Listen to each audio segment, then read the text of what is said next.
लेवा पाटील समाजाबद्दल संतोष भाऊबद्दल त्यांना हे समजायला पाहिजे की लेवा पाटील समाजातली महिलेला त्यांनीच उभं केलेलं आहे.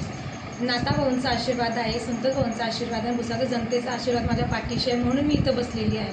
त्यांना हे कळायला पाहिजे की तुम्ही साधारण घरातल्या व्यक्तीला जो त्रास देत आहे त्याच्या डबल त्यांना त्रास भोगावा लागेल. आज मला जो त्रास त्यांनी दिलेला आहे ना त्याच्या दुप्पट नाही त्यांना त्रास भोगावा लागला तर माझं बी नाव गायत्री भंगाडी नाही.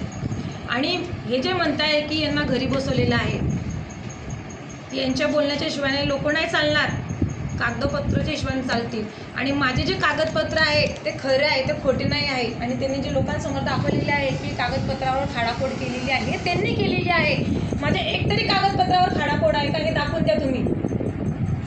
मी अजून बी दाखवायला तयार आहे की माझे एक पण कागदपत्रावर खाडाखोड नाही आहे.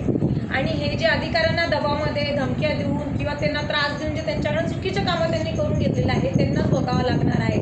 कारण भुसावळ जनतेने मला निवडून दिलेलं होतं त्यांच्याकडनं खपलं नाही. बसलेली आहे की जे लोक सांगत आहेत त्यांना हे समजायला पाहिजे की तुम्ही आरोप कोणावर लावताय. माझे आबा 1949 सालीपासून भुसावळमध्ये रेल्वे ड्रायव्हर म्हणून ते लागलेले आहेत. तेव्हा भारत तरी स्वतंत्र झाला होता का? तो अंग्रेजांचा काळ होता. मग त्यांना किती वर्ष झाले आहेत महाराष्ट्रामध्ये राहता आणि ते म्हणताय की महाराष्ट्राच्या बाहेरचे आहे. आणि जे बोलत आहे मंत्री साहेब प्रमोद सावकारे आणि रजनी सावकारे सुद्धा गुजरातची आहे. तिचा जन्म गुजरातचा आहे, तिचं लग्न गुजरातचं, एज्युकेशन गुजरातचं आहे. माझं तर सर्व इथलं आहे ना. मला कशाला त्रास देत आहे? आणि लेवा पाटला समाजाची मुलगी सून नगराध्यक्ष बनली, तिला त्रास होत आहे का त्या गोष्टीचा? पण ते का बरं आम्हाला म्हणजे सहन करून घेत नाही आहे आणि वारंवार का मला त्रास देत आहे. आणि जे लोकांमध्ये सर्व जनतेमध्ये जे काही सांगत आहे लोकांनाही कळत आहे की लोकांनी जो निर्णय घेतला आहे तो बरोबर घेतला आहे. कारण 9-10 वर्षापासून लोकांनी त्यांना चान्स दिला, त्यांनी का कामं नाही केले. तर मला संधी दिली, तुम्हाला का काम करू देत नाही ते लोक नाही. आणि दुसरी गोष्ट मला हे सांगायचं आहे की मला विश्वास आहे न्यायाधीशवर की मला नक्की न्याय भेटणार आणि परत मी भुसावळचा विकास करणार आणि विकास केल्याशिवाय मी राहणार नाही. आणि जय महाराष्ट्र. आजपर्यंत घडलेला आहे की कुठल्याही प्रकारे मनमानी करून ताईंचं पेटाळलं, ताईंचं हे झालं. ही ताई जी आहे ही लेवा समाजाची मुलगी आहे.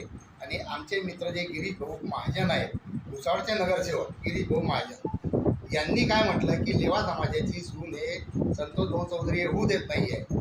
त्यांना सांगा, भारतीय जनता पार्टीकडे लेवा समाजाच्या किती सुना होत्या? त्यांनी त्यांना तिकीट दिलं का? त्यांच्याच मिसेसला का दिलं? संतोष भाऊंनी बरोबर निवडून गरीब घरातली मुलगी आहे काय गायत्रीताई, तिला तिकीट दिलं आणि जनतेने तिला कौल दिलेला आहे. जनतेने कौल दिलेला आहे की यांचं जे 10 वर्षाचा काळा बाजार आहे की भाऊंनी जे सांगितलं की कचरा सेट असो का पाणी सेट असो, म्हणजे हे पाणीही सोडता कचराही सोडता.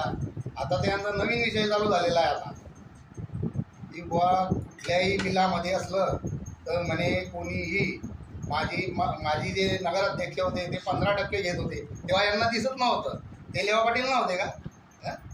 मला एक सांगायचं आहे की संतोष भाऊ चौधरींनी जे लेवा पाटलांच्या सुनेला निवडून आणलेलं आहे तिला लेवा पाटलांनीच कौल दिलेला आहे आणि तीच 5 वर्ष इथे राज्य करणार आणि यांच्या छातीवर मुंग दळून राज्य करणार. आणि बाकीचे जे आता हे लेवा पाटील म्हटले जातं, हे म्हणताय की तिला आमच्या सुनला होऊ देत नाही, ते कायदेशीर कधीच होऊ शकत नाही. कारण लोकनियुक्त नगराध्यक्ष जे आहे ते कायद्यानुसार इथे SC समाजाचे आहे.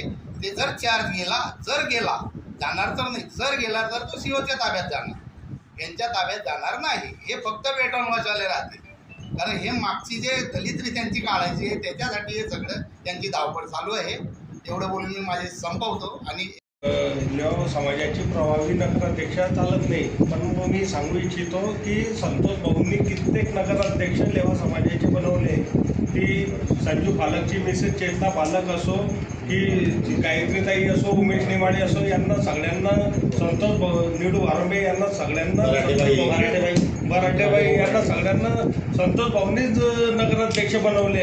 आणि तुम्ही कोणत्या बेसवर म्हणताय की संतोष भाऊंना लेवा समाजाची, तुमच्यामध्ये जे अर्धे नगरसेवक बसले लेवा समाजाचे ते अर्धे नगरसेवक संतोष भाऊंनी बनवले. आणि तुम्ही या असं बोलून लेवा समाजामध्ये वाद निर्माण करताय. तर गिरीश महाजन, तुम्ही संकटमोचन नाहीये. तुम्ही भुसावळचे संकटमोचक बनण्याचा प्रयत्न करू नका. तुम्ही लेवा समाजामध्ये भांडण लावण्याचा प्रयत्न करू नका. संतोष भाऊ लेवा समाजासोबत आहे. आजपर्यंत तुमच्या मंत्र्यांनी लेवा समाजाला कोणत्या जागा दिली? संतोष भाऊंनी 2-2दा जागा दिली. एक नाटा कॉलेजजवळ दिलेली उमेश नेमाड्यांच्या इच्छात, आणि त्याच्यानंतर संतोषी मातावर दिलेलं आहे. आतापर्यंत लेवा समाजाला मंत्र्यांनी कोणती जागा दिली आणि तुमच्या मंत्र्यांनी कोणाला पुढे नगराध्यक्ष वगैरे केलं, हे मला गिरीश महाजन तुम्ही सांगावे. Subscribe now and press the bell icon. Never miss an update.